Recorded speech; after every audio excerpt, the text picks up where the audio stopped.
I didn't cry till a few days after, you know. Why? Why do you think so? Again, not just like, not only why is this happening to me, but it's just like, I want to go back to being carefree teenager myself, because again, I was starting to really enjoy my life. You finally felt freedom for the first time as a result of... Yes, I felt freedom, and I could go out on Friday nights, hang out with my friends, you know, do all that stuff. And I was just like, again, the realization more of this is going to be a really long journey, and it's like, I don't want this. Wow. Yeah. Was there any feeling like, I don't know, you blamed yourself and or I deserved it in any weird way? Was there some... Thankfully not, I guess. Yeah. I never thought like, oh, I did this, so I deserve it. Like, I thought it was something that happened. And I remember talking to God, and I was like, oh, wow, this is what you're preparing me for. Like, not what I had in store. You drew that connection back to those feelings. And again, it was like, I thought someone was gonna die. Like, I was prepared for one of my favorite people to be gone and to be mourning that, and for my life to change in that aspect. I wasn't expecting something to happen to me. Did you wish that you would have died? No. Was there ever the feeling that I just wish I wasn't here? I guess I didn't realize that, like, obviously I realized the severity of my accident, my injury, but I didn't realize that it could have been fatal. Yeah. Like, that didn't even cross my mind until a lot later. And no, I didn't want to die. Like, again, a lot of my life before I wanted to die, but when I had been laying in an ICU bed, going through all this pain and everything for weeks, I'm like, I want to get out of here and freaking live. Like, I don't want to die. I want to get out of here and go, you know? Was there ever a moment that you felt clear on, I don't know. Well, let me rewind. Why do you believe God allowed you to go through this? That's a really big question. I think that's a question that, you know, people comment on social media and things. Are like, well, if your God is real, then why would he allow you to be in this situation? Why would he allow you to go through something so traumatic? Yeah. Like, God is good. God would not do that. And yes, God is good. And I know now I can confidently say, like, through my brokenness and through the pain that I've gone through, it has brought me closer to him, and it's brought a lot of people, thankfully, to him, closer to him.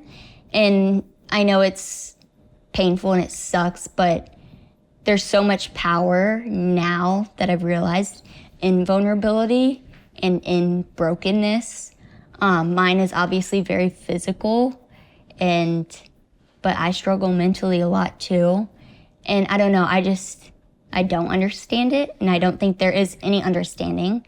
You know, I can ask God and continue to ask God, but I don't think I'll know until hopefully I get to heaven. But was there anything that you said to your mom? I try not to focus on it. Yeah, like was there anything that sort of for you in those early days, because from what I've heard from your family, you were sort of the one keeping it all together. Yeah. Which is crazy. 100%. And I think that so much of your character and all of what you've mentioned that you've been through and all the ways that you approached, you know, sport and developing greatness, those were the things that you use and utilize to get through and to stay calm and all that. I mean, that's remarkable to think about. You break your neck and, you know, you're making jokes in the ambulance. Like, that's just not typical for any human, much less this, you know, young gal who's got all of her life in front of her. Was there this feeling like, was there any moment that during that acute hospital stay in ICU that you felt God sort of gave you clarity or gave you any nuggets of like, hey, look, like this is, I've had you the whole time. I mean, even in retrospect, thinking about camp and the spiritual walk, the path that you were on, the depth of that relationship with God, was there anything that he sort of was like, I've got you. Yeah. So I was doing good on my recovery, and then I got pneumonia, and my lungs collapsed.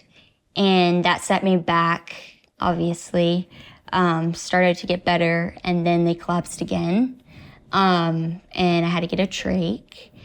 And I learned this, like, obviously a lot later, that they had to have, like, some really serious conversations with my parents about, okay, like, if this continues to happen, what are we gonna do?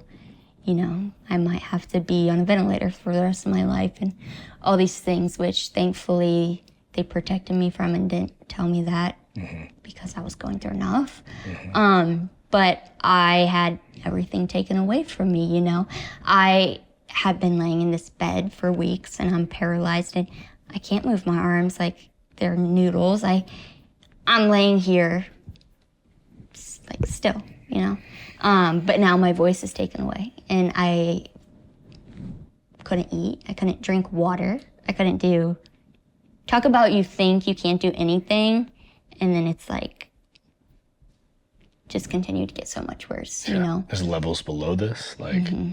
I'm breathing through my throat. I'm not even breathing on my own. A machine is breathing for me.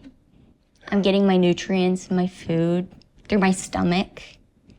I have IVs everywhere. It's just like, I couldn't talk, so I had a lot of time with God, and just talked to him a bunch. And I don't remember, like, a lot of the things. Obviously, I had so much going on. But, again, it's like, God, like, you just have to believe you are doing this for a reason. Like, again, I was like, I don't think I did anything to deserve this. Like, there has to be a reason. Like, I believe there has to be a reason for this, and just stuck to that and just. Was your family also like just trusting their faith and or leaning into like, God's got this? Yeah, I think so, or at least I want to believe. Yeah. Again, everybody was strong around me whenever they were visiting. Could only have one visitor in my room, and all this stuff. And when my friends would visit me, again, for a couple of weeks, I couldn't talk. So they're talking to me. Well, I can't write. Oh, my hands don't work. Yeah. And this is like ironic and I think it's funny, but people think it's inappropriate, but whatever. But I had taken sign language for years. I was really good at it. And like in college, I was looking at maybe like doing it so I could like be an interpreter for people. And again, I was like, okay, I lost my voice. I was like, ooh, sign language. Like, I got this. This is perfect. God, I chose sign language over taking Spanish or French because of this moment. And then I was like, my fingers don't work. My hands don't work. And I think that was like the first part of like, God, if I just had my hands, like, again, if I just had my hands, I'd be okay. Was that the truth? No. But it was just one of those things that I was like. What beautiful honesty. I mean, how often do we all say, if I just fill in the blank?